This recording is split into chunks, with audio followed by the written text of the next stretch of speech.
እግዚአብሔር ያስብሃል። ስማችሁ ማንም ሆኖ ዛሬ ስትሄዱ ግን ዘካርያስ ሆናችሁ ነው የምትሄዱት። ዘካርያስ ማለት እግዚአብሔር ያስብሃል ማለት ነው። እስቲ በደንብ አርጉና አሜን በሉ ወዳጆቼ።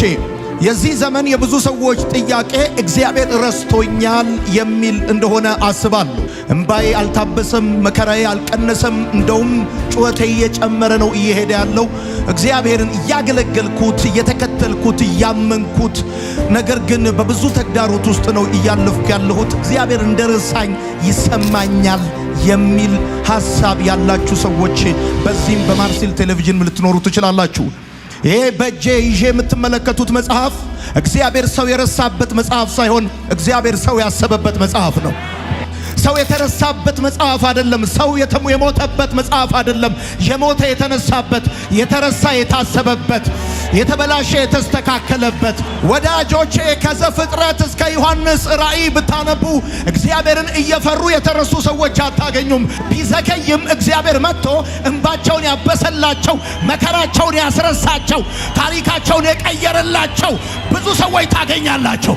በጌታ በኢየሱስም ዛሬ ማለዳ በእግዚአብሔር የምትታሰቡበት ጊዜ ይሆናል። እግዚአብሔር ጸሎታችሁን ያስባል። እግዚአብሔር ድካማችሁን ያስባል። እግዚአብሔር ልፋታችሁን ያስባል። መጽሐፍ ሲናገር እንደዚህ አለ፣ እግዚአብሔርም እንደተናገረው ሳራን አሰባት አለ። በጌታ በኢየሱስም እንደተናገራችሁ እግዚአብሔር ያስባችኋል። እንደሰማችሁት እግዚአብሔር ያስባችኋል። አንድ ጊዜ እንደገና አሜን የሚል ሰው ካለ እግዚአብሔርም እንደተናገረው ሳራን አሰባት ተብሎ እንደተጻፈ በጌታ በኢየሱስም እግዚአብሔር ያስባችኋል። ከማደሪያው ያስባችኋል። ከመንበሩ ያስባችኋል። ወዳጆቼ የሰው ማሰብ ሐሳብ ብቻ ሆኖ ነው የሚቀረው። የእግዚአብሔር ማሰብ ማዳን ነው። የእግዚአብሔር ማሰብ ጣልቃ መግባት ነው። የእግዚአብሔር ማሰብ ነቀፌታን ማስወገድ ነው። የእግዚአብሔር ማሰብ መካንነትን ማስወገድ ነው። የኢትዮጵያ ሕዝብ ስልክ እንጨት ሲተከል ቆሞ ያያል። ቆሞ ያያል ማለት ይረዳሃል ማለት አይደለም። ኢትዮጵያ ውስጥ መኪና ሲገጭን ሰው ቆሞ ያያል። ቆሞ ያያል ማለት ይረዳሃል ማለት አይደለም። እግዚአብሔር ያያል ማለት ግን ይረዳሃል ማለት ነው።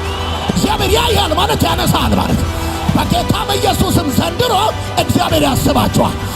ስማችሁን ከመዝገብ ውስጥ ያወጣዋል።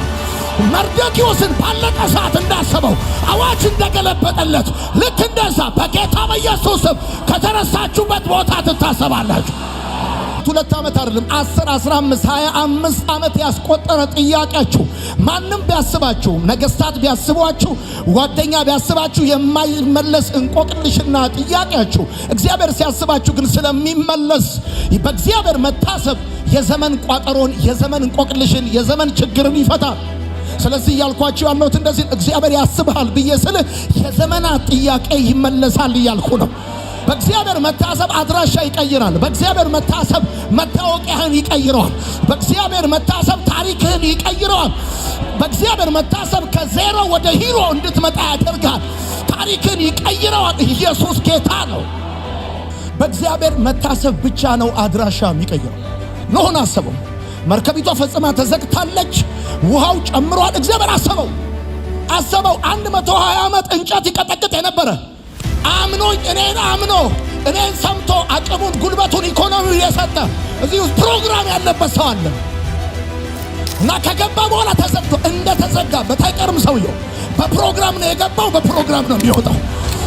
የሰማኝ ሰው ካለ እሱ ብቻ አይደለም የሚገርም እንደዚህ ያለ ይኸውልህ እግዚአብሔር ኖኅን ሲያስበው ምልክት ሰጠው። እርግቧን ላካት። ከዛስ የለመለመ የወይራ ቅጠል ይዛለት መጣች አለ። ዛሬ አሜን የሚል ሰው ካለ ዘንድሮ በእግዚአብሔር እንደታሰብክ የሆነ ምልክት እጅ ይገባል። የሆነ ምልክት እጅ ይገባል። የሆነ ልምላሜ እጅ ይገባል።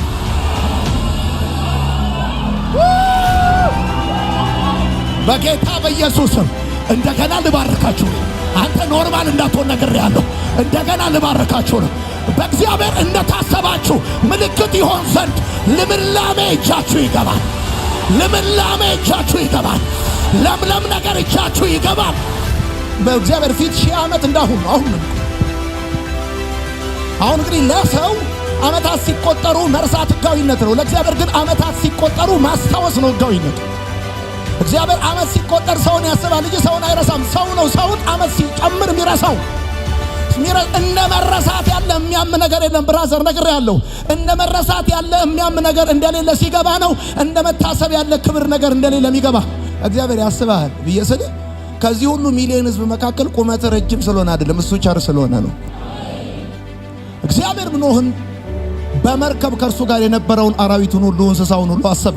ልባርክ እስከ ዛሬ በታሪክ አግኝተህ የማታውቀውን በረከት በእግዚአብሔር የታሰብክ እንደሆነ ይታወቅ ዘንድ በቅርብ ጊዜ ምልክት እጅ ይገባል።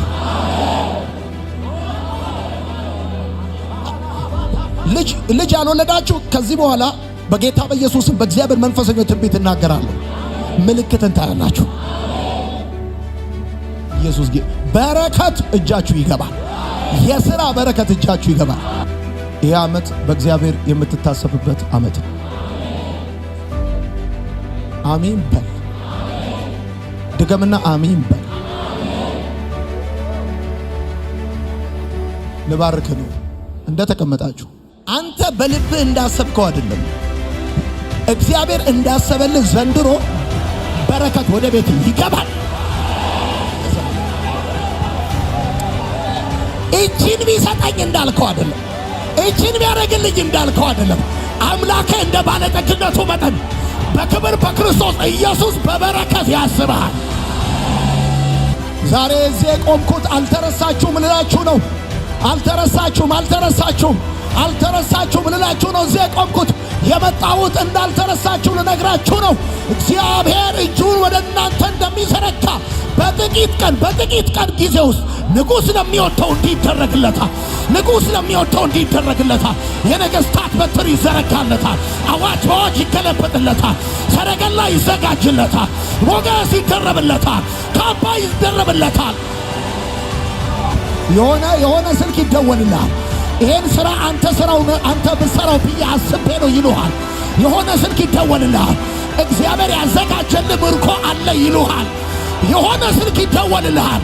አድራሻን ይቀይረዋል። የሆነ ስልክ ይደወልልሃል። መንገድን ይከፍትልሃል። የሆነ ስልክ ይደወልልሃል። በረከት እጅ እንዲገባ ያዝልሃል። እነግርሃለሁ፣ እግዚአብሔር ሲያስብህ እማያቅ ሰፈር ወስዶ አይደለም የሚያስብህ። ጫማ ቁጥርን በሚያውቁ ሰዎች መካከል አስቦ አሜን በል። ደግሞ እነግርሃለሁ፣ እግዚአብሔር ሲያስብህ እበለኝ በዜሮ አይደለም፣ ሂሳብህን አስቦ ነው። እግዚአብሔር ያስባል ማለት እበለኝ 38 ዓመት የተኛውን ሰውዬ ሲያስበው ለ38 ዓመት ያልተሰራ የቤት ስራውን ሰርቶ እንጂ የቀደሙትን እንዲከጅል አድርጎ አይደለም። እኔ እንደዛ አላምንም። ይገርማል። እግዚአብሔር ያስባል ማለት ለምሳሌ ልንገርህ፣ እግዚአብሔር የእስራኤልን ሕዝብ አሰባቸው። ከዛስ በባዶ እጃቸው ወጡ አይልም፣ ከብርና ከወርቅ ጋር። እስራኤላውያን እጅ የሚገባው ብርና ወርቅ ዘርፈውት አይደለም፣ የላባቸው ዋጋ ነው። እነሱና አባቶቻቸው አያቶቻቸው ደክመዋል፣ ጭቃ ረግጠውበታል፣ ያለ ክፍያ ሰርተዋል። እግዚአብሔር ሲያስብ ሂሳብን አስቦ የሰማኝ ካል ከፍሎ 1 2 ስንት ዓመት የሰራው ያለ ክፍያ 1 2 3 የሰማኝ ካል ስንት ዓመት 2 3 4 ስንት 5 እያለ አስቦ። ለምሳሌ እግዚአብሔር ከሞት ያስነሳል ማለት እዛው መቃብር አካባቢ መለስ ቀለስ በል ብሎ ይለቃል ማለት ነው። በበደላችንና በኃጢአታችን ምክንያት ሙታን ነበርን። ከዛስ ሕይወትን ሰጠናል እና እዛው ሙታን መካከል ተመላለስ ብሎ አይደለም፣ ወሰደና በቀኙ አስቀመጠን። እግዚአብሔር ያስባል ማለት እዛው ሰፈር ከችግር ጠጋ ያለ ሩብ ጉዳይ ለጠኔ የሆነ ሕይወት ያኖራል ማለት አይደለም። የሰማኝ ካለ ወጋው ፈልፈላ መንፈስ የተመታው እንደ ሩብ ጉዳይ ለጠኔ የሆነ ያስባል ማለት ሂሳብህንም ሰርቶ ነው እንጂ ዝም ብሎ አይደለም።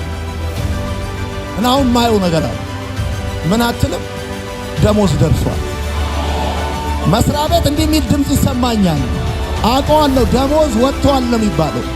የሰማኝ ሰው ካለ የክፍያ ጊዜ ነው የሚባለው። ፋይናንሱ ክፍት ነው የሚባለው። የሰማኝ ሰው በጌታ በኢየሱስ ስም የምስጋና ነዶ ትወዘውዛለህ። እንደ ሰባን ቦሳ በፊቱ ትዘላለህ።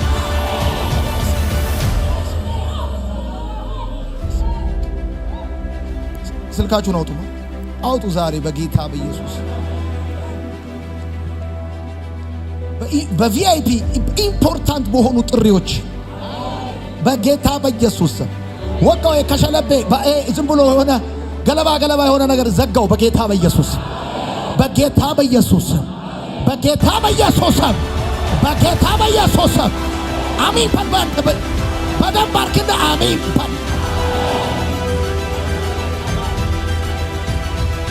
ኢምፖርታንት ቤዚክ የሆነ እንግሊዘኛ የፈለግ ዝም ብለህ ቀጥል። እንደዚህ ቪአይፒ በጣም የሆነ በጣም ምርጥ የሆነ የምስራች ያለው ድል ያለው ሞገስ ያለው ጥሪ ወደ አንተ ይመጣል። ጥሪ ወደ አንተ ይመጣል። ጥሪ ወደ አንተ ይመጣል። ሩት ትቃርምበት ከነበረው እርሻ ከለቃሚነት ወደ እርሻው ባለቤትነት እንደተቀየረች አውቃችሁ ተውላት ብሎ ቦዔዝ እንዳዘዘላት በጌታ በኢየሱስም በዚህ ዓመት እንጀራህን፣ በዚህ ዓመት በረከትን ከእግዚአብሔር ዘንድ በወጣ ቃል አውቀው ይተውልሃል። አውቀው ይተውልሃል። አውቀው ይተውልሃል።